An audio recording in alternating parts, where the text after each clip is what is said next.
Welcome to the Histories of Northamptonshire podcast series, and this episode number 11. Recorded on location, each episode tells the story of one of the many and varied objects which are the focus of the exhibition A History of Northamptonshire in 100 Objects. The exhibition runs at the Northampton Museum and Art Gallery between the 20th of September 2025 and February 2026. Selected by local individuals, heritage groups and the museum's own curators, each object tells a different story from the county's past.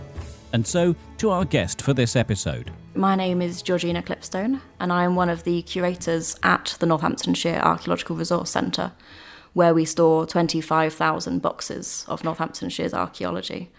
And it's my job to look after this material and make it as publicly accessible to the rest of the county as possible. Important job, and you have a professional interest in that case. Most definitely. Tell me about the object. This is a Bronze Age Flint Dagger. It is about 4,000 years old, and it was found in a Bronze Age barrow at Stanwick Lakes. If it was found at Stanwick Lakes, is that where it would have been made? We're not sure. The dagger is made of chalk flint, which would have come from East Anglia or Wessex. So it could have been made or knapped in that area or in this area and transported across. But what we do know is that it was found in the burial of a man in their 20s at Stanwick Lakes. So would this have been a dagger used for the killing of something? Would it have been a dagger used to perhaps separate fur from flesh? What would its purpose have been? This dagger is actually really interesting in that we don't think this one was used for anything. This dagger has been looked at by a team from the University of Leicester, currently undertaking the Three Worlds project. And they have done some micro-wear analysis on this item. And they don't think it was used for anything based on microscopic wear patterns on the dagger. The only evidence that it's ever touched any other materials is signs of micro-polish on the side of the dagger that likely suggests it has rubbed up against fabric or leather as it's been pulled in and out of a sheath. So any use that it might have had would tend to be ceremonial then? It could well be, yeah. One theory we have about this dagger is that it could be part of an ornamental showpiece collection owned by the person it was buried with. Because it has never been used, and because it was placed in someone's burial, it obviously shows it was an important item, and the person buried with it was an important person. So it could be that they were a flint knapper who has made this item, and other pieces of flint also found in their burial.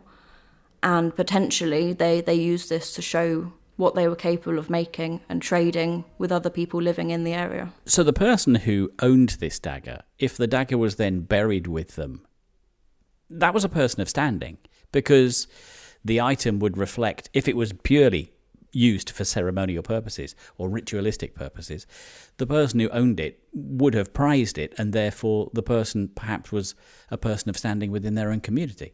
Yeah, very well could be. It's so hard to get an insight into the lives of these people 4,000 years ago. So this analysis done by the Leicester team really does show a different viewpoint into this item rather than it just being a tool or a weapon.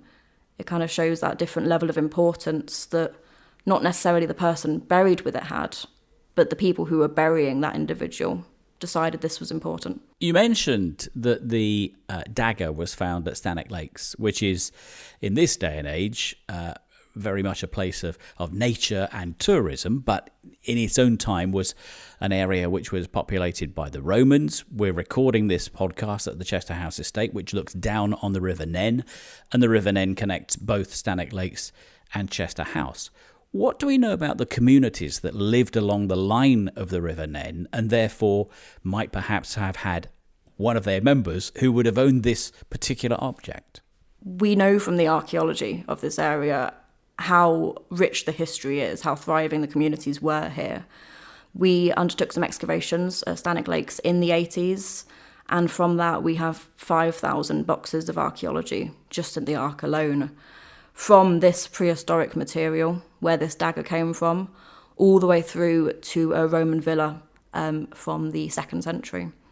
So there is so much evidence of people living and crafting and trading in this area, and how rich these communities were, which makes it so lovely that this area, this nature reserve, is still visited by so many people who are continuing to craft and trade and learn about the nature and the history at this same landscape. And I suppose it also underlines the importance of the River Nene to those communities, or the Nene, as it becomes the closer it gets to the coast. Definitely. We find so much archaeology throughout Northamptonshire along the Nene. I'd say 50% of the material we store in the Ark is all Roman material, and that's due to the volume of Roman villas and Roman settlements and prehistoric settlements we find along this Nene that people would have chosen to live by and settle by. This particular dagger, you say it had no day-to-day active use. It is the work of a craftsman. Therefore, it must have been the very best work that craftsman could have put into the object for it to then be handed over to whoever the owner was. Can you tell that from the object itself? Definitely, yes. This is a really beautifully crafted object. This dagger actually comes from a point in our history where individuals were starting to work with metals rather than flints. That's why we call it the Bronze Age. But we do find examples like this and like certain barbed and tanged arrowheads where they are starting to copy or make replicas of the new incoming metal versions with flint, which takes an incredible level of craftsmanship and shows how important these skills are and these craftspeople or knappers were to still be using these techniques. And we're talking about something that was made 4,000 years ago. So we're talking about a new form of sophistication in society to be able to create something like that? Definitely, yeah. And the change into metal crafting rather than stone crafting was obviously a very important point in our history. But I think using these traditional crafting methods still, that people still choose to use today around the world, shows that level of artism and creative skill. And people still love flint knapping today. We've actually hosted some flint knapping sessions at Chester House this year, and it is an incredibly hard skill that takes hours and hours to perfect, and one slightly wrong move can shatter the whole item and you have to start again. Well, exactly. There's no room for error in the making of these things. If you get it wrong, you've got to start again. Exactly, which I think really shows the craftsmanship behind it. And this item in particular was found in this burial with around 20 other pieces of flint of various shapes and sizes. There was one arrowhead, one scraper, one dagger, all within this burial, which shows that this was a highly skilled person and they were buried with their entire toolkit. Is it possible that that person also made the items? Yes, I think we could probably assume that, yes.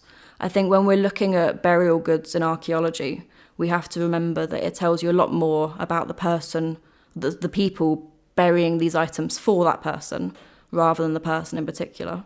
Georgina, you mentioned that the various communities that had lived in the Stanwick Lakes area, and we've talked about the importance of the Nene. What do you think this dagger says about Northamptonshire itself from that particular Bronze Age? I think this dagger is a really amazing insight into prehistoric Northamptonshire that even as archaeologists we don't get to see that often. The microware analysis that's been done on this dagger is a really new, exciting scientific form of archaeology that is still not being done on many archaeological sites. And it's a really amazing insight into how these objects were actually used rather than just how they were made or what was done with them. You have a professional interest in this particular item, and yet it's sitting alongside you in a box for the exhibition. What is your personal reaction to that particular item, whatever use it might have had in the past, whoever might have owned it? I actually get this item out a lot to show to different members of the community that come visit the Ark, and I always love to see the reaction that it causes from other people. I think that's one of the main reasons I chose to talk about it for this podcast, is every person, no matter whether they're an archaeologist or not, can see the care and the work that's gone into making this item 4,000 years ago. And I think you can really connect with that and think about the fact that someone cared enough about this item for them then to be buried with it, even though it didn't necessarily have a practical use within their lifetime. And yet in saying it had no practical use 4,000 years after it was made, you've given it a practical use because it is telling a story. It is teaching people. Definitely, yes, we really have. And the rest of the collection is just as beautiful as this item you'll see on display in the exhibition. And if you want to see any of these other items found within the barrow, they are all available to see for free at the Archaeological Resource Centre at the Chester House Estate. Georgina, it's been a fascinating insight into the past. Thanks for talking to me about the dagger. Thanks so much, John.